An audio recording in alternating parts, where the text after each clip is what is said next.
Oh, color. Isn't it a beautiful, wonderful, mesmerizing thing to study?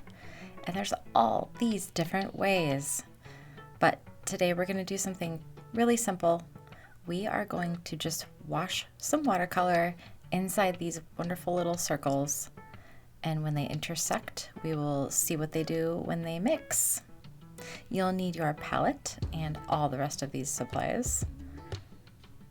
Round brush,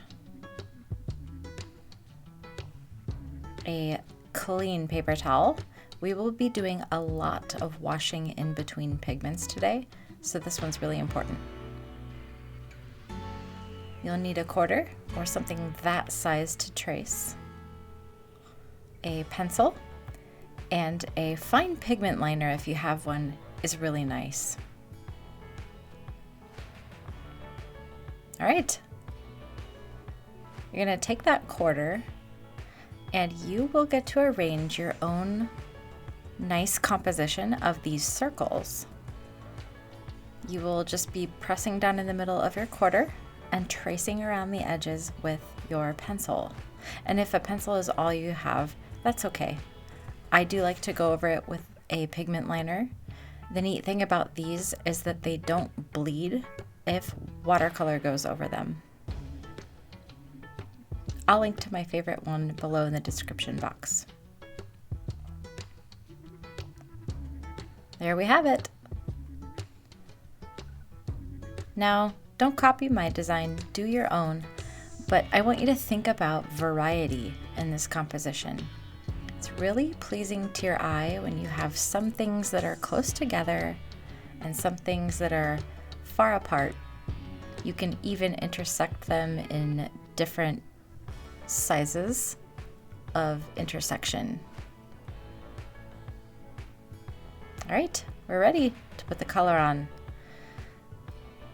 I think I'm grabbing a cobalt or an ultramarine here. So what you're going to want to do with these already dried pigments is that you'll need to agitate them a bit, get them activated with that water. And how we fill these in is that we just gently coast along the side of the line. So this is our brush control portion of this lesson. It will help train you to better control with your brush if you're just following that line as best as you can.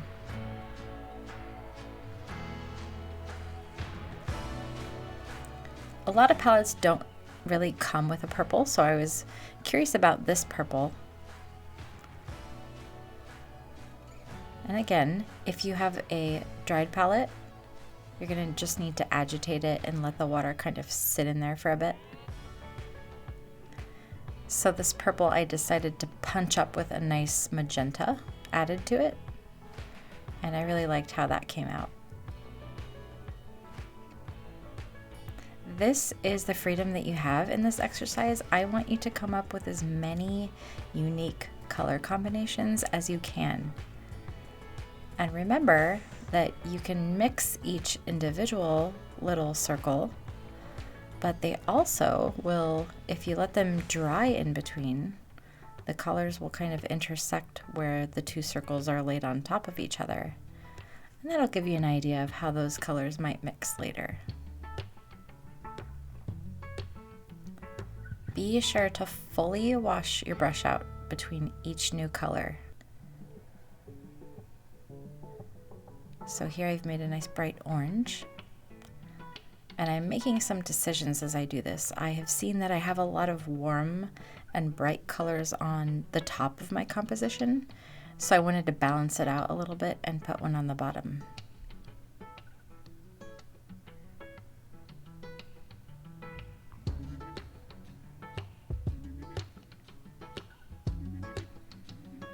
All right, this was a Payne's Gray right there.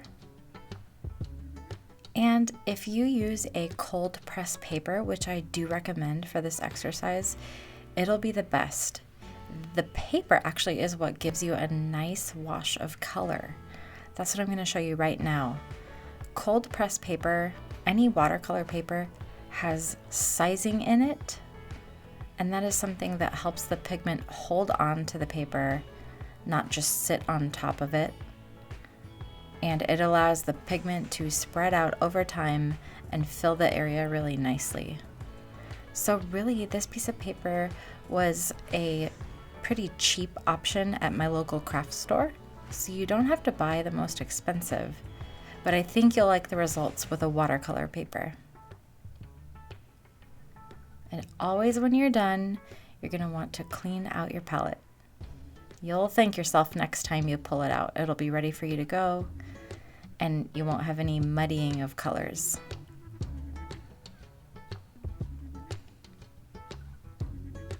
All right, so we're done here. After this dries, you can just shut it up and store it for later. Thanks for doing this with me today. Now I have an extra challenge for you who are an intermediate level, or if you're just feeling really inspired today. Later, after this lesson, I want you to go back to this drawing that you've made today. And I want you to look at it for a minute, and I want you to notice what you like about it and what you'd improve about it. But then I want you to add an extra element. I want you to draw from your memory or from your imagination a little man at the bottom holding on to this bunch of balloons, and each of these circles is a balloon. I think I'll have a lot of fun doing that. That's my challenge for you today, and I can't wait for our next drawing time together. I'll see you later, guys. Bye.